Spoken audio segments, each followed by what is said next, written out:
rather the decision that something else was more important than fear. As she stood in a makeshift command center, surrounded by the chaos of military operations in a war-torn region, she felt that familiar knot in her stomach that came before every mission. The air was thick with tension, radio chatter, and the distant sound of artillery fire that had become as common as breathing. The briefing room was packed with soldiers, their faces etched with the kind of exhaustion that comes from months of combat. Maps covered every available surface, marked with red zones that seemed to grow larger each day. Sarah had been part of this unit for 8 months now, ever since she volunteered for the Special Operations Division. What started as a routine deployment had turned into something much more dangerous and personal. She remembered the day she first arrived at the forward operating base. The other soldiers had looked at her with a mixture of curiosity and skepticism.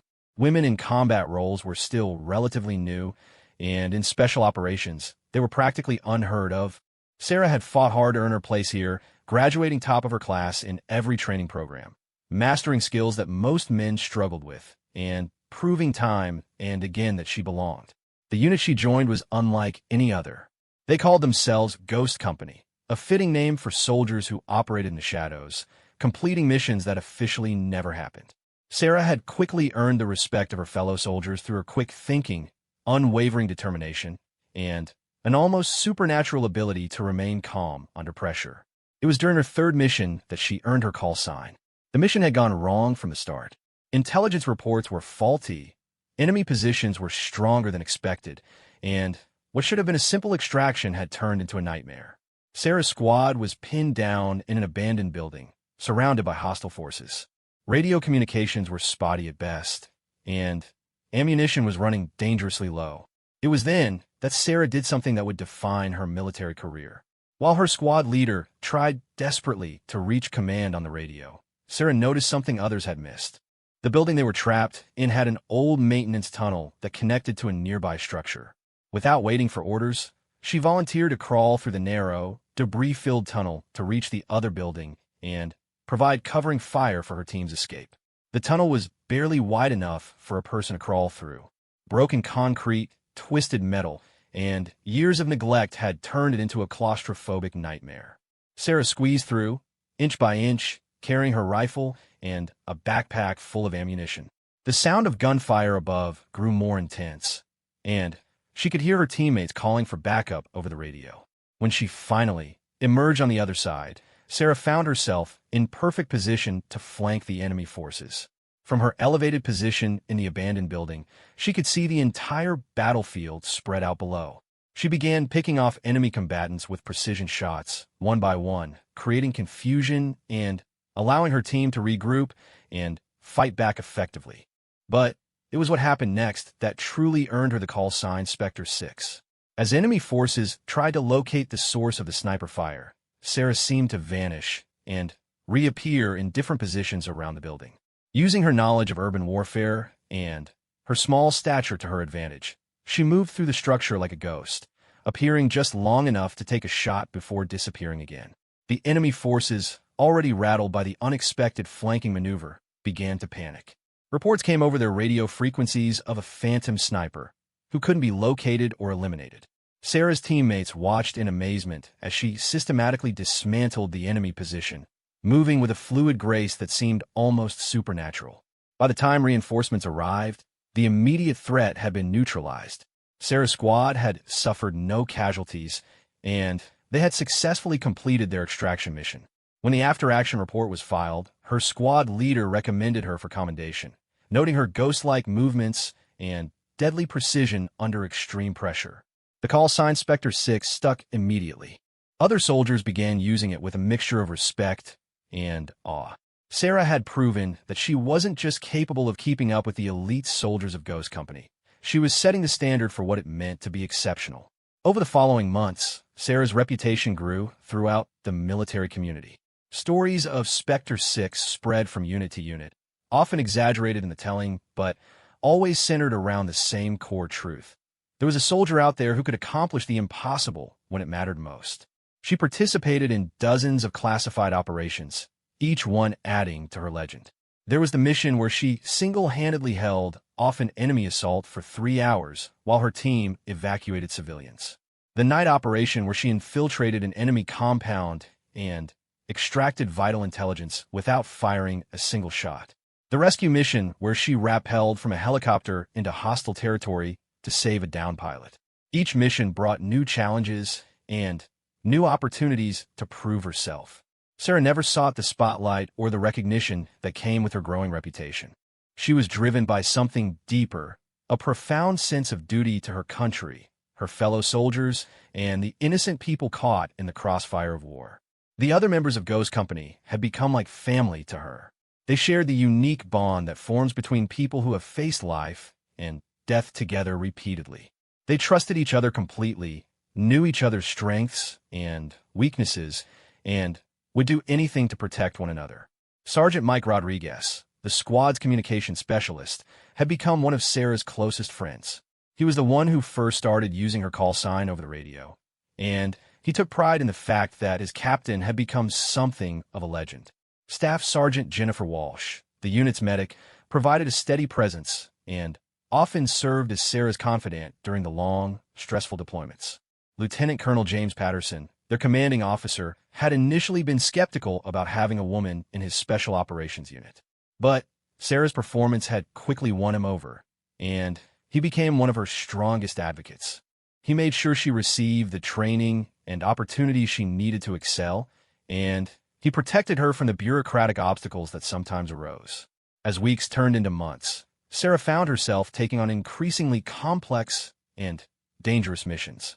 Her success rate was unprecedented, and she had developed an almost instinctive understanding of combat tactics and strategy.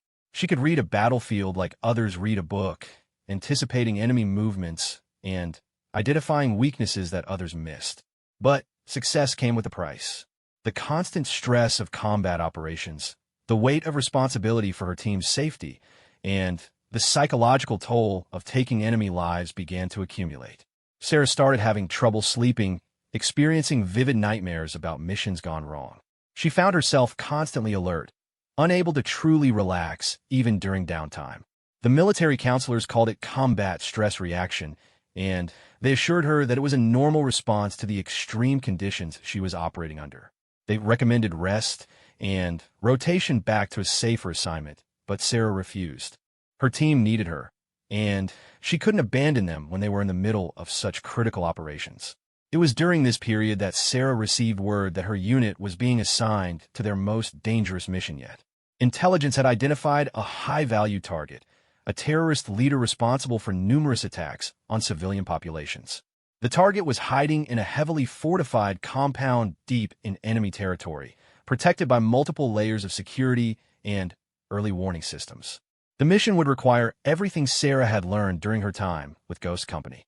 It would test not only her tactical skills, but also her leadership abilities and her capacity to make life and death decisions under extreme pressure.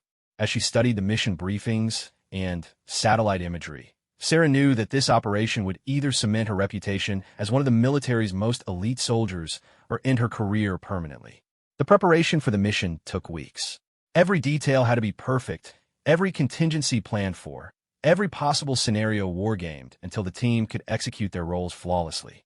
Sarah threw herself into the planning with characteristic intensity, working 18-hour days and reviewing intelligence reports until she could visualize every building, every street, every potential obstacle they might encounter. As the departure date approached, Sarah felt the familiar mixture of excitement and apprehension that preceded every major operation. She had led her team through countless dangerous missions, but this one felt different somehow. The stakes were higher, the risks greater, and the margin for error virtually non-existent. On the night before the mission, Sarah sat alone in her quarters, writing letters to her family that she hoped would never need to be delivered. She thought about the path that had brought her to this point, the years of training, the sacrifices she had made, the friends she had lost along the way. She thought about the young woman who had first enlisted in the military, full of idealism and determination to make a difference in the world. That woman seemed like a stranger now. Combat had changed Sarah in ways she was still discovering. She had seen things that would haunt her for the rest of her life, made decisions that no person should ever have to make, and carried burdens that seemed to grow heavier with each passing day. But she had also discovered reserves of strength and courage that she never knew she possessed. As she prepared for what could be her final mission, Sarah reflected on the meaning of the call sign she had earned. Specter 6 wasn't just a name, it was a representation of who she had become. She was a soldier who operated in the shadows, who appeared when she was needed most, and who could accomplish the impossible when everything else had failed. Tomorrow would bring new challenges, new dangers, and new opportunities to prove that she deserved the trust that had been placed in her. Whatever happened, Sarah knew that she would face it with the same courage and determination that had carried her through every previous trial. She was Specter 6, and she would never let her team down. The mission began at 0400 hours under a moonless sky. Sarah and her team of 12 elite soldiers moved through the darkness like shadows, their equipment carefully chosen to minimize noise and maximize effectiveness. Each member of Ghost Company knew their role perfectly, having rehearsed the operation dozens of times until their movements became instinctive. The target compound was located in a valley surrounded by steep hills, making traditional assault approaches nearly impossible. Sarah had developed a strategy that relied on stealth and precision rather than overwhelming force. The team would infiltrate in 3 separate groups, converge on the compound from different directions, and extract the high-value target before enemy forces could mount an effective response. Sarah led the primary assault team, consisting of herself, Rodriguez, and 2 other soldiers. Their job was to penetrate the compound's inner perimeter and locate the target. Walsh commanded the support team, positioned on the surrounding hills, to provide sniper support and early warning of enemy reinforcements. The 3rd team, led by Staff Sergeant Thompson, would secure the extraction route and establish a defensive perimeter. The approach to the compound took 4 hours of careful movement across difficult terrain. Sarah's team had to navigate through minefields, avoid patrol routes, and bypass several security checkpoints without being detected. They moved with the patience of hunters, advancing only when they were certain the way was clear, freezing motionless when any sound or movement might give away their position. As they crested the final hill overlooking the target, Sarah used her night vision scope to study the compound layout. The intelligence reports had been accurate. The building was a 3-story structure surrounded by high walls and guard towers. Armed sentries patrolled the perimeter at regular intervals, their movements predictable enough to exploit. Sarah identified 17 enemy combatants in the immediate area, with likely reinforcements in nearby buildings. The target was believed to be on the 2nd floor of the main building, but reaching him would require neutralizing multiple layers of security without raising an alarm. It was the kind of challenge that would have seemed impossible to most military units, but Ghost Company had built their reputation on accomplishing the impossible. The infiltration began at 0800 hours. Walsh's sniper team eliminated 2 perimeter guards with silenced weapons, creating a narrow window for Sarah's team to approach the compound wall. Rodriguez used specialized climbing equipment to scale the 15-foot barrier, then lowered a rope for the others to follow. Within minutes, all 4 members of the assault team were inside the compound. Sarah led them through the courtyard using hand signals, her movements fluid and silent. Years of training and combat experience had given her an almost supernatural awareness of her surroundings. She could sense danger before it became visible, anticipate enemy movements based on subtle changes in sound and shadow, and navigate complex environments with deadly efficiency. The 1st floor of the main building was heavily guarded, with at least 6 armed men stationed at various checkpoints. Sarah's team split into pairs, with each duo responsible for clearing half of the building. They moved room by room, neutralizing threats with quick, silent takedowns that left no opportunity for the enemy to raise an alarm. As they reached the stairway to the 2nd floor, Sarah encountered her first major obstacle. 2 guards were stationed at the top of the stairs, positioned so that any approach from below would be immediately visible. Traditional assault tactics would require a direct confrontation that could compromise the mission's stealth requirements. Instead, Sarah demonstrated the innovative thinking that had earned her reputation. She noticed that the building's architecture included decorative balconies on the exterior walls.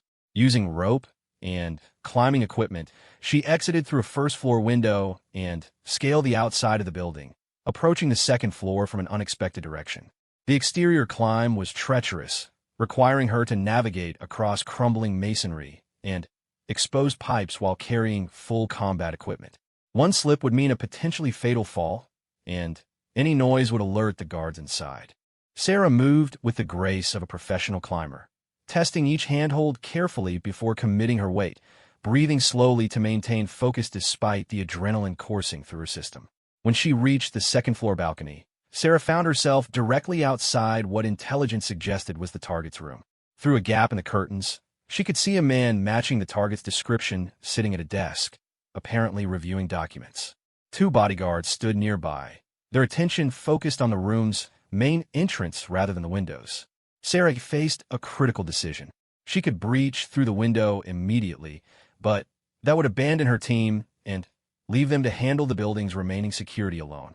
Alternatively, she could work her way back inside and coordinate a synchronized assault with her teammates, but that would risk losing the element of surprise if the target decided to move locations. She chose a third option that demonstrated the tactical flexibility that made her exceptional. Using her radio's silent vibration mode, she signaled Rodriguez to create a distraction on the first floor. 30 seconds later, the sound of breaking glass echoed through the building as Rodriguez accidentally knocked over a vase while clearing a room.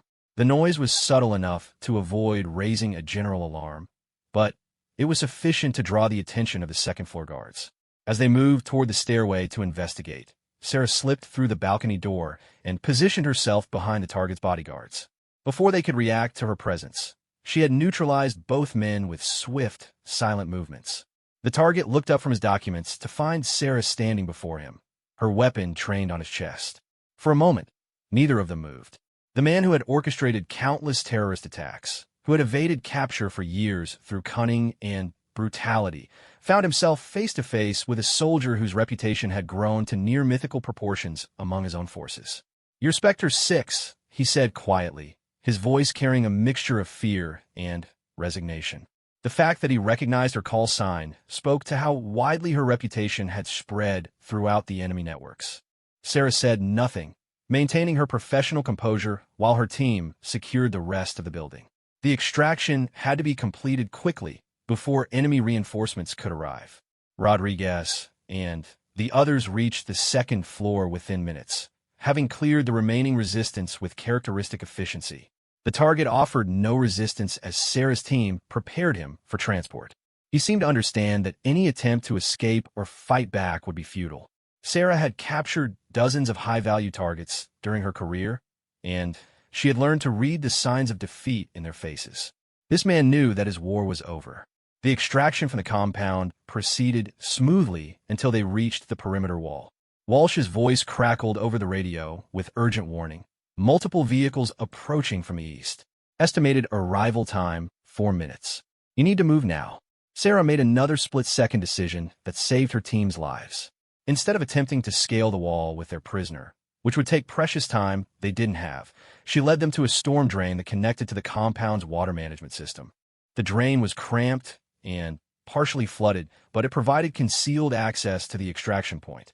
The team crawled through the drainage system for nearly half a mile, dragging their prisoner through mud and standing water while enemy forces searched the compound above. Sarah led the way, using her tactical light to navigate the underground maze while monitoring radio communications from the surface. When they finally emerged at the designated extraction point, the helicopter was already waiting. Thompson's team had secured the landing zone and established defensive positions to cover their departure. Sarah's team loaded the prisoner aboard the aircraft and lifted off just as enemy reinforcements arrived at the compound. As the helicopter climbed away from the target area, Sarah allowed herself a moment of satisfaction. The mission had been completed successfully, with no casualties among her team and minimal collateral damage.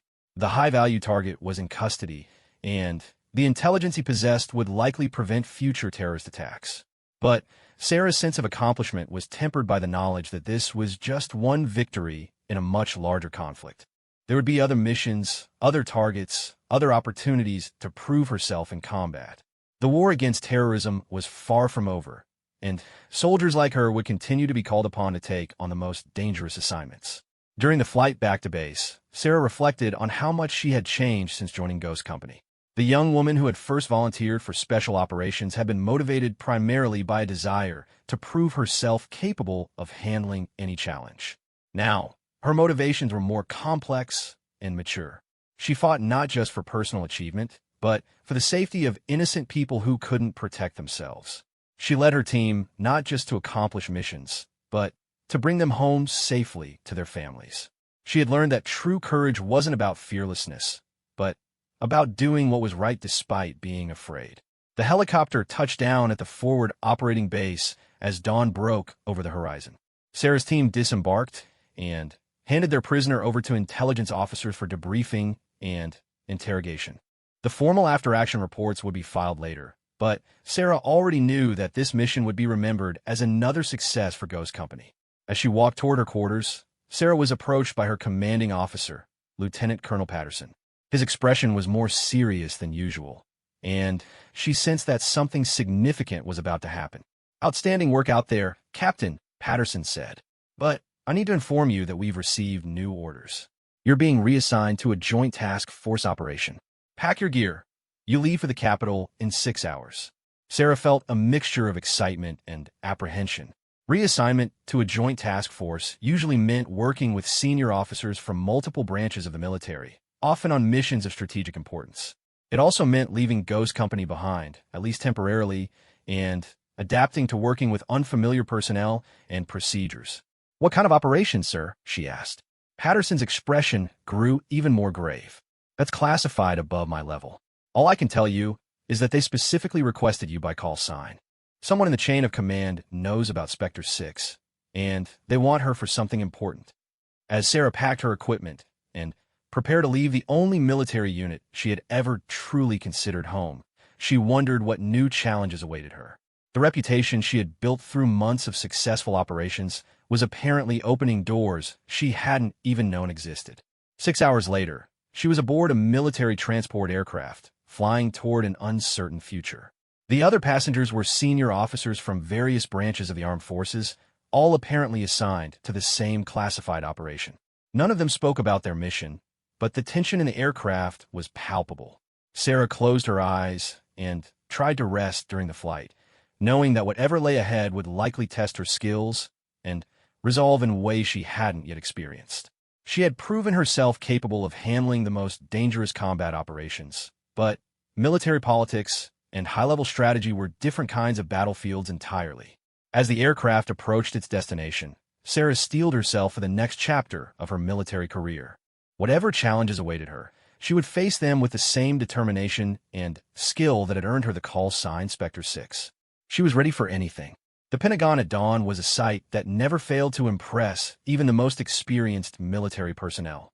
As Sarah's transport vehicle approached the massive building, she felt a mixture of awe and apprehension. She had been summoned to the highest levels of military command for reasons that remained mysterious, and the uncertainty gnawed at her despite her best efforts to remain calm and professional. Sarah was escorted through security checkpoints and long corridors filled with officers whose rank and ribbon spoke of decades of distinguished service. She felt somewhat out of place among these senior personnel, but her confidence had been earned through combat experience that few of them could match. The call sign Specter 6 might not mean much in the halls of bureaucracy, but it carried weight in the places where wars were actually fought. The briefing room she was led to contained 12 other officers, all colonel level or above, representing every branch of the military. At the head of the table sat a man whose presence immediately commanded respect.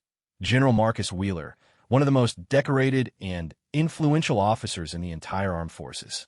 His gray hair and weathered face spoke of a lifetime spent in service to his country, and his reputation for tactical brilliance was legendary throughout the military community. Sarah took the seat she was directed to, noting that she was by far the most junior officer present. Several of the other attendees glanced at her with curiosity, clearly wondering why a captain had been included in what was obviously a high-level strategic meeting. She kept her expression neutral and professional, waiting for the briefing to begin. General Wheeler stood and activated a large display screen that showed a map of the Middle East with several areas highlighted in red.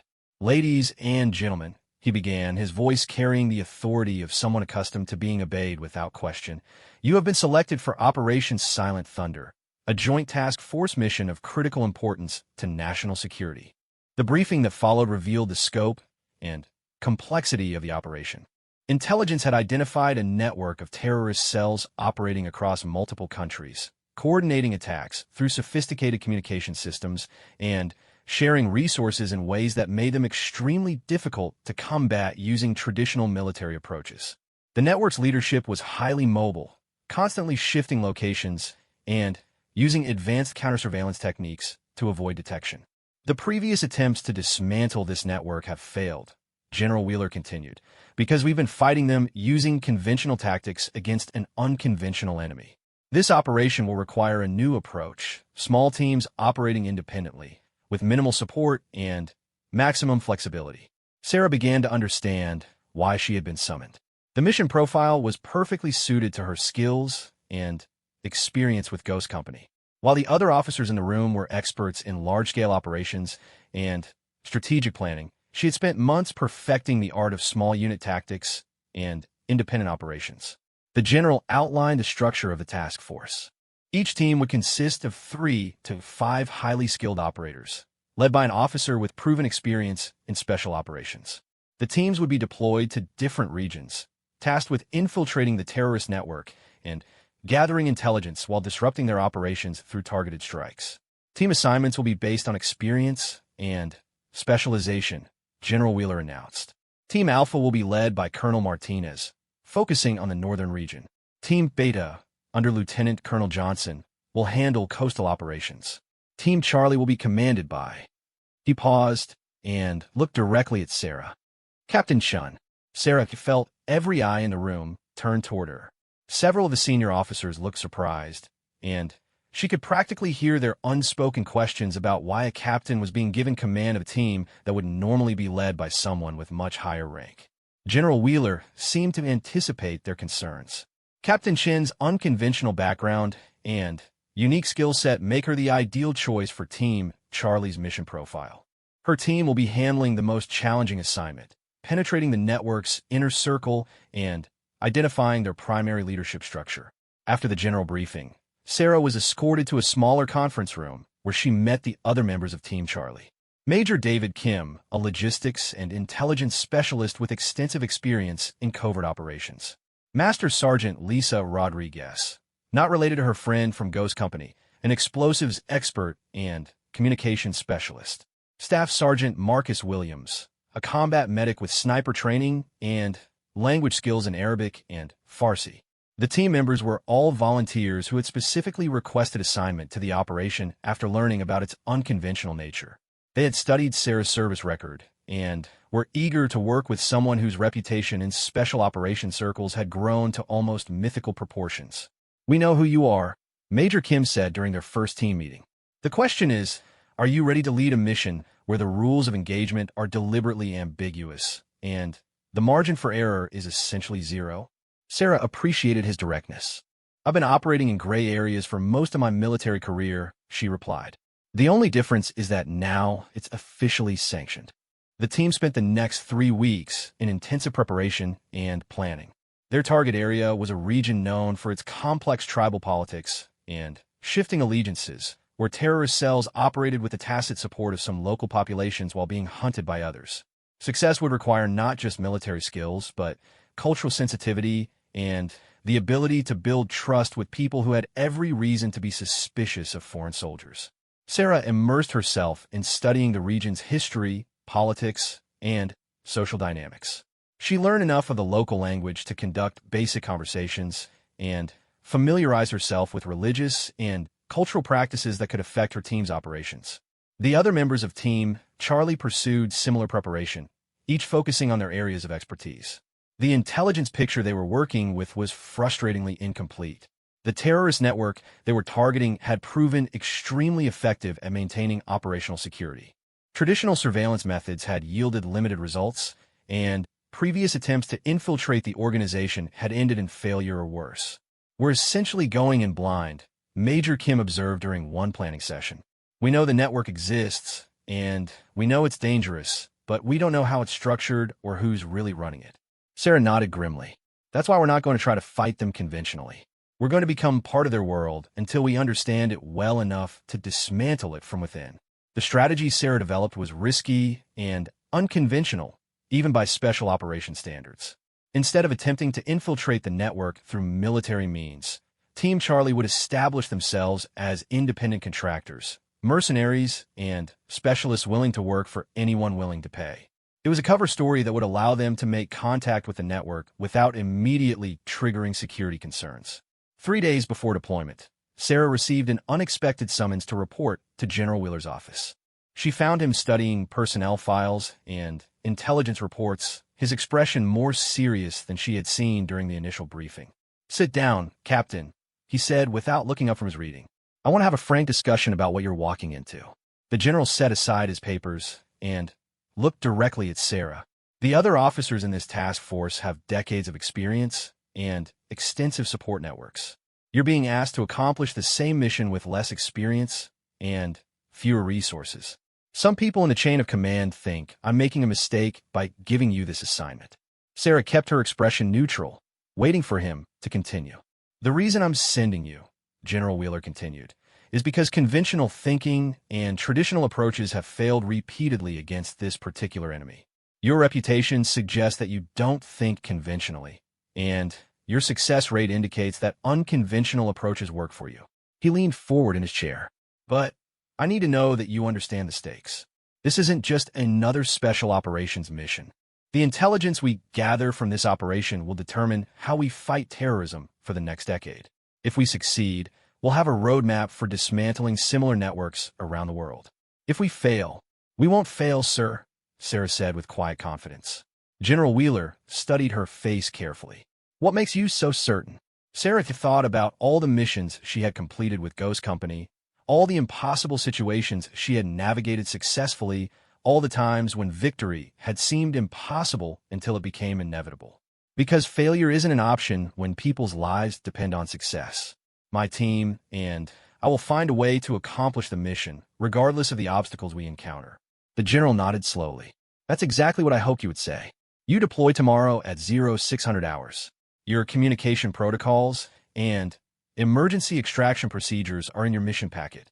Once you're in the field, you'll be operating with minimal support and maximum autonomy." As Sarah left the general's office, she felt the familiar mixture of excitement and apprehension that preceded every major operation. But this time, the stakes felt higher than ever before. She wasn't just leading a team into combat. She was carrying the responsibility for an operation that could reshape the entire approach to fighting terrorism. That evening, Sarah called her parents for what might be the last time in months. She couldn't tell them where she was going or what she would be doing, but she wanted to hear their voices before disappearing into the shadows of covert operations. "We're proud of you, sweetheart," her mother said, her voice carrying the mixture of love and worry that military families knew all too well. "Whatever you're doing, we know you'll do it with honor." Her father, a veteran himself, seemed to understand without being told that this deployment was different from the others. "Come home safe," he said simply. "Everything else is just details."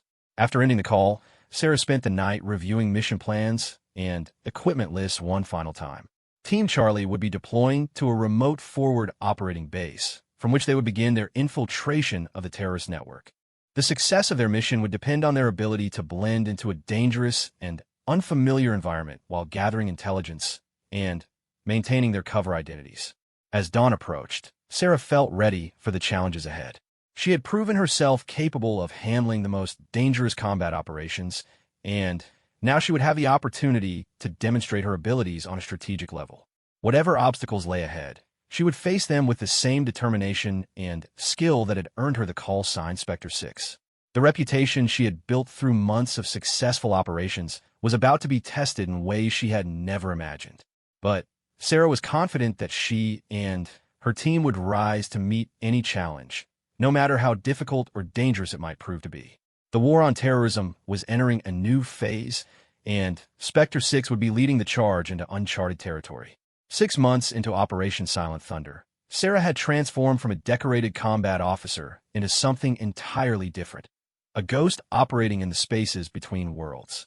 Team Charlie had successfully infiltrated the terrorist network by establishing themselves as freelance security consultants, a cover that allowed them to move freely through the region while gathering intelligence on their targets. The mission had required Sarah to abandon almost everything that defined her military identity. Gone were the uniforms, the clear chain of command, and the straightforward rules of engagement that had governed her previous operations. In their place were civilian clothes, false identities, and a constant need to balance multiple deceptions while maintaining operational security. Sarah now went by the name Sarah Khalil, presenting herself as a former military contractor with expertise in small unit tactics and urban warfare. Her team members had adopted similar cover identities, each drawing on their real backgrounds while creating plausible explanations for their presence in the region. The terrorist network they were investigating had proven even more sophisticated than initial intelligence reports suggested. Rather than operating as a traditional hierarchical organization, it functioned more like a criminal enterprise, with multiple semi-independent cells coordinating through a complex web of intermediaries and cutouts. Over the past 6 months, Sarah's team had worked their way into the confidence of several mid-level operatives, providing security services and training in exchange for access to the network's operations. It was dangerous work that required constant vigilance and perfect performance of their cover identities. The psychological strain of living a double life was unlike anything Sarah had experienced during her conventional military career. Every conversation was a potential trap, every relationship a possible threat to operational security. The slightest mistake in maintaining her cover identity could expose not just herself, but her entire team and the broader mission. Major Kim had proven particularly adept at gathering intelligence through his role as a logistics coordinator. His background in supply chain management made him invaluable to network operatives who needed to move weapons and equipment across international borders. Through careful observation and strategic conversations, he had begun to map the network's financial structure and supply chains. Master Sergeant Rodriguez had established herself as an explosives expert, providing training and technical support to cells planning various operations. The intelligence she gathered about the network's capabilities and intentions had already allowed military intelligence to prevent 3 separate terrorist attacks in other regions. Staff Sergeant Williams used his medical training to provide healthcare services to network members and their families, a role that gave him access to safe houses and operational centers that would otherwise have remained hidden. His language skills and cultural sensitivity had made him particularly effective at building trust within the organization. But it was Sarah's role that carried the greatest risk and responsibility. As the team's leader and primary contact with high-level network operatives, she was constantly walking a tightrope between maintaining her cover and gathering actionable intelligence. Every decision she made had the potential to either advance the mission or catastrophically compromise it. The breakthrough came during what appeared to be a routine security consultation. Sarah had been hired to assess vulnerabilities at a compound used by one of the network's senior operatives, a man known only as Al-Ghazi, who was believed to be one of the organization's key coordinators. While conducting the security assessment, Sarah discovered something that hadn't appeared in any previous intelligence reports. The compound contained a sophisticated communication center that appeared to be routing encrypted messages between cells across multiple countries. More importantly, the equipment and procedures she observed suggested that this was a primary coordination hub for the entire network. The discovery presented Sarah with both an opportunity and a dilemma. The communications center represented exactly the kind of target that Operation Silent Thunder had been designed to identify and neutralize. But exploiting this intelligence would require actions that could expose her team and potentially compromise months of careful infiltration work. Sarah made the decision to proceed with gathering more detailed intelligence about the communications center, despite the increased risk. Over the course of several weeks, she used her access to the compound to map the facility's layout, identify key personnel, and document the network's communication protocols. The information she gathered revealed the true scope and sophistication of the terrorist network. Rather than operating as isolated cells with minimal coordination, the organization was functioning as a unified entity with centralized command and control systems. This discovery fundamentally changed the military's understanding of the threat they were facing. But as Sarah prepared to transmit her intelligence findings to military command, she made a disturbing discovery. Al-Ghazi had begun asking detailed questions about her background, and some of his inquiries suggested that he was conducting his own investigation into her identity. The situation became critical when one of Al-Ghazi's security personnel approached Sarah with information that someone within the network had raised concerns about Sarah Khalil and her team. The source couldn't provide specifics, but it was clear that their cover identities were under scrutiny. Sarah faced the most difficult decision of her military career. She could extract her team immediately, protecting their lives, but potentially losing the most valuable intelligence breakthrough of the entire operation.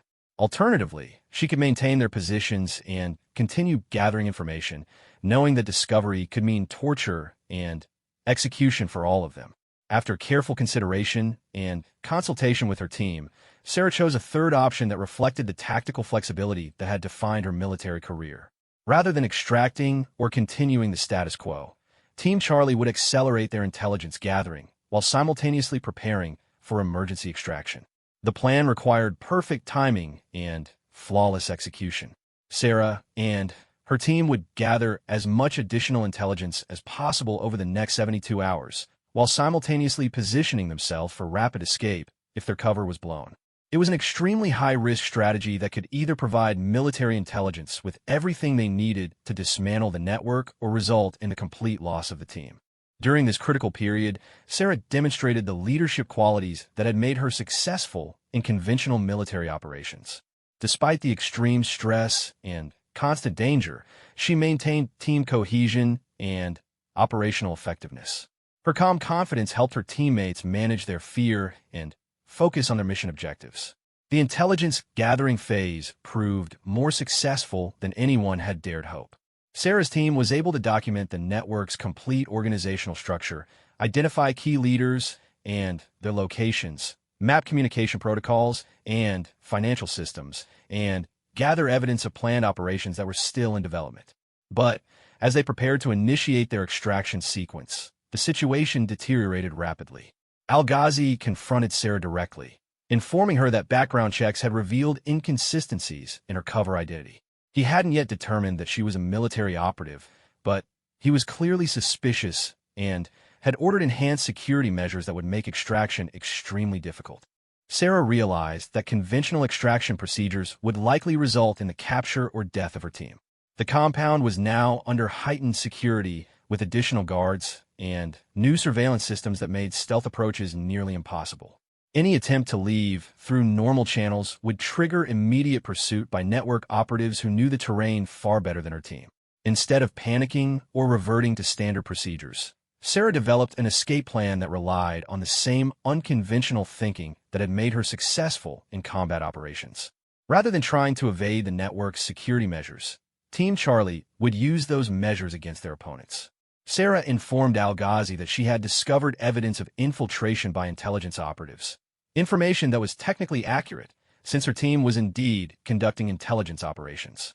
She volunteered to help investigate the security breach, positioning her team as allies in the effort to identify and eliminate the threat.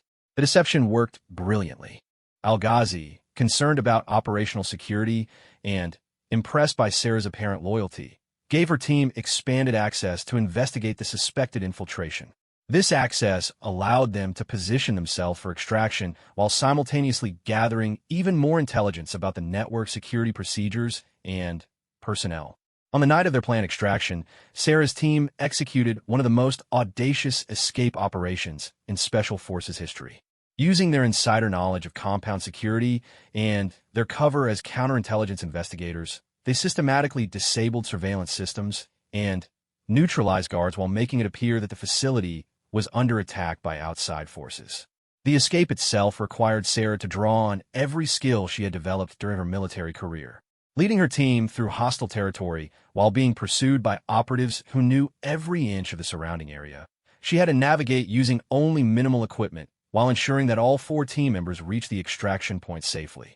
The extraction was complicated by the fact that their initial departure from the compound had triggered a network-wide alert. Cell operatives throughout the region were mobilized to search for the individuals responsible for what they believed was an attack on their primary communication facility.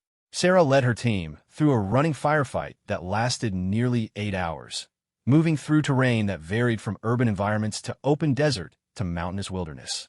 They were outnumbered by at least 10 to 1 and operating without air support or artillery backup that would normally be available for conventional military operations. But Sarah's reputation as Specter 6 had been built on exactly these kinds of impossible situations. Using tactics she had perfected during her time with Ghost Company, she kept her team mobile and unpredictable, striking at pursuing forces when they least expected it and melting away before they could mount effective counterattacks. The pursuit finally ended when Team Charlie reached their predetermined extraction coordinates, where a helicopter was waiting to carry them to safety. As they lifted off and climbed away from the hostile territory below, Sarah felt a mixture of exhaustion and accomplishment that was unlike anything she had experienced during previous operations. Operation Silent Thunder had been completed successfully. The intelligence gathered by Team Charlie would allow military forces to dismantle the terrorist network systematically, preventing countless future attacks and saving numerous innocent lives. But the cost of success had been higher than anyone had anticipated when the mission began. 6 months of living under deep cover had changed Sarah in fundamental ways. She had been forced to adopt a different personality, speak in ways that felt unnatural, and make decisions based on considerations that had nothing to do with military doctrine or conventional ethics. The psychological toll of maintaining multiple deceptions while operating in constant danger had pushed her to limits she hadn't known existed. As the helicopter carried Team Charlie toward debriefing and eventual return to conventional military service, Sarah reflected on how much she had changed since first earning her call sign. The young officer who had volunteered for special operations had grown into something more complex. A soldier who could operate effectively in any environment, under any conditions, facing any enemy. But she also recognized that the skills and experiences that made her effective in covert operations came with a cost. The ability to deceive others convincingly required a kind of psychological flexibility that could make it difficult to maintain normal relationships and conventional social connections. The woman who had earned the call sign Specter 6 through conventional combat operations had evolved into something different, a soldier who could disappear into any role, any identity, any situation where her country needed her to operate.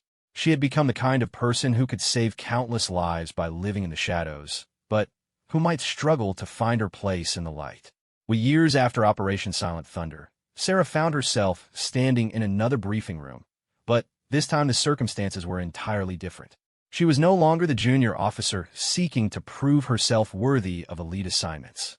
Her service record now included operations that would never appear in official histories, successes that had reshaped military thinking about unconventional warfare, and a reputation that had spread throughout the highest levels of government. The room was smaller than the Pentagon Conference Center where she had first met General Wheeler, but the people assembled were even more senior in rank and authority. Representatives from multiple intelligence agencies sat alongside military commanders whose decisions affected global security operations. At the center of the gathering was a woman Sarah had never met before, General Patricia Morrison, the first female officer to hold her particular position in the Joint Chiefs of Staff. Sarah's presence at this meeting represented the culmination of a career trajectory that had exceeded even her most ambitious early goals. She now held the rank of lieutenant colonel, having been promoted twice in the past 18 months based on her exceptional performance in classified operations. More importantly, her insights into unconventional warfare had become influential in shaping policy at the strategic level. The briefing began with an overview of global security challenges that had emerged in the wake of Operation Silent Thunder's success. The dismantling of the terrorist network had created power vacuums that were being filled by new and potentially more dangerous organizations.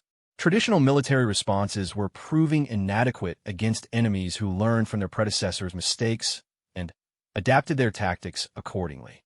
The nature of warfare is changing faster than our institutions can adapt, General Morrison explained to the assembled group. We need officers who can think beyond conventional frameworks and develop strategies for conflicts that don't fit traditional models.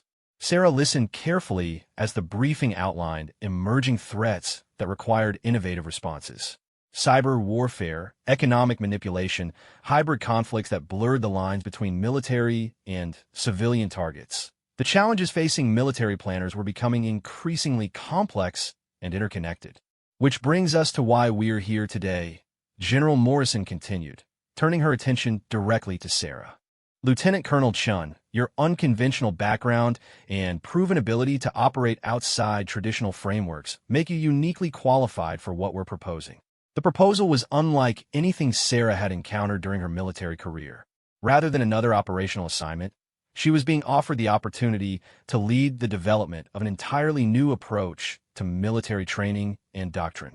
The position would require her to work with the most senior military planners in the country, designing programs that would prepare future officers for the kinds of challenges that conventional military education hadn't anticipated. We want you to create a new kind of training program, General Morrison explained.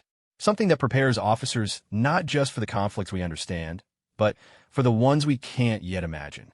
Your experience in operations that required adapting to completely unforeseen circumstances makes you ideal for this role. Sarah felt a mixture of excitement and uncertainty. The opportunity represented the kind of career advancement that most officers could only dream of achieving. It would also mean transitioning from operational roles to strategic planning and institutional leadership, a fundamental change in how she would serve her country. But as she considered the proposal, Sarah realized that accepting it would also mean saying goodbye to the aspects of military service that had defined her identity. No more direct action operations. No more leading small teams into dangerous situations. No more of the adrenaline-fueled challenges that had made her feel most alive and effective. I appreciate the confidence you're showing in me, Sarah responded carefully. But I need to ask, why now? My current assignment has been successful, and there are certainly officers with more experience in institutional leadership who could handle this kind of responsibility. General Morrison exchanged glances with several other attendees before responding. Because conventional experience and traditional institutional thinking are precisely what we're trying to move beyond.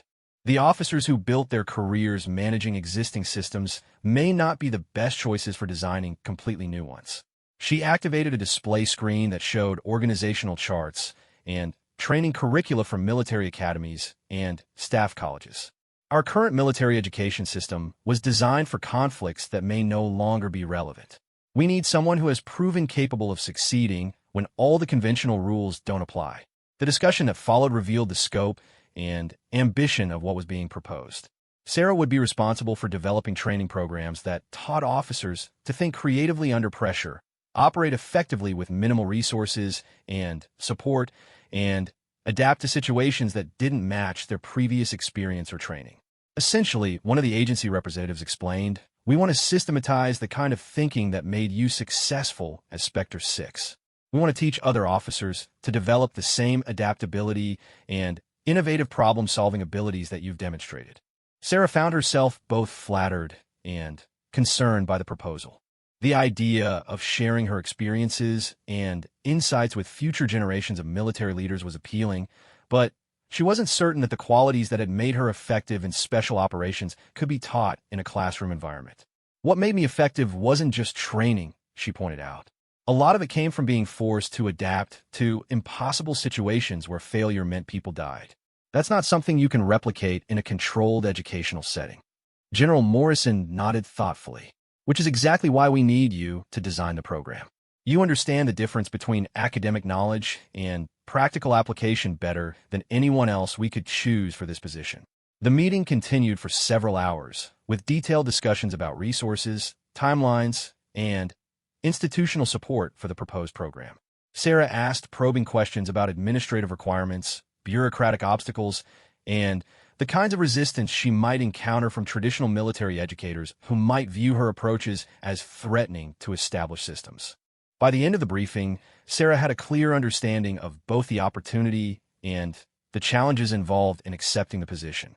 She would have unprecedented authority to reshape military education, but she would also be operating in an institutional environment where change was often difficult and controversial. "I need time to consider this carefully," Sarah said as the meeting concluded. "This kind of decision will affect not just my career, but potentially the careers of thousands of officers who would go through programs I develop." General Morrison stood and extended her hand. "Take all the time you need. But keep in mind that the threats we're facing are evolving faster than our ability to train people to handle them. The sooner we can begin developing new approaches, the better prepared we'll be for whatever comes next.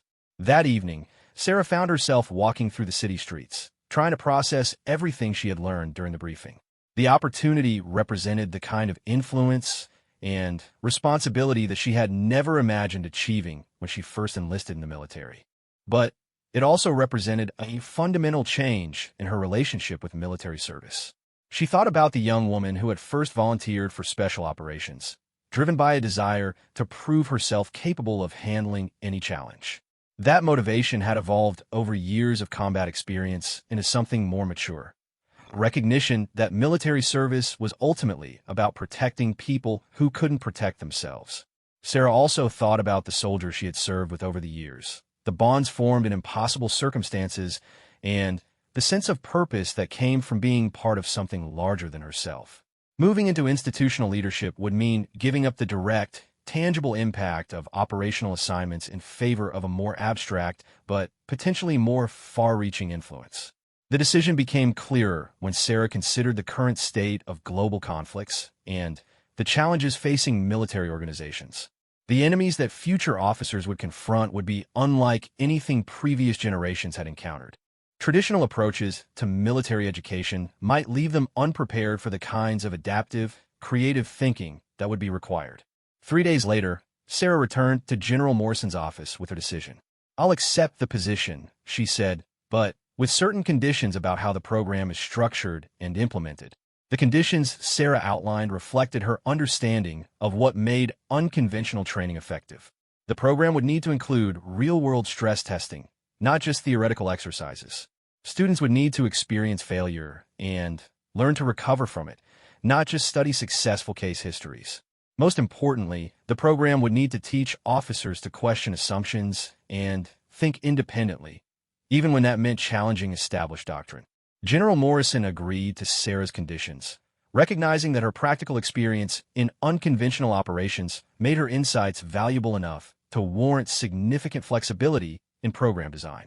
Within 6 months, Sarah found herself leading a team of educators, psychologists, and subject matter experts in developing curricula that would fundamentally change how military officers were prepared for leadership roles. The program that emerged from their work was unlike anything that had previously existed in military education. It combined traditional tactical training with psychological preparation for extreme stress, strategic thinking exercises that had no predetermined correct answers, and leadership challenges that required students to adapt their approaches based on constantly changing circumstances. Sarah's first class of students included some of the most promising young officers in the military, selected for their demonstrated potential and willingness to embrace unconventional approaches. Teaching them required Sarah to articulate insights and instincts that she had previously relied on without conscious analysis.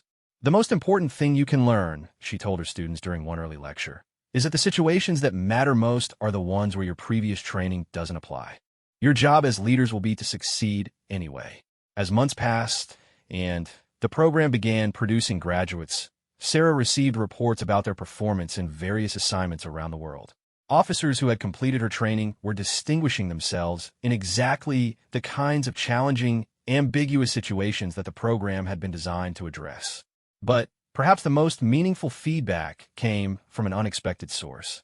General Wheeler, now retired but still influential in military circles, requested a meeting with Sarah to discuss her work.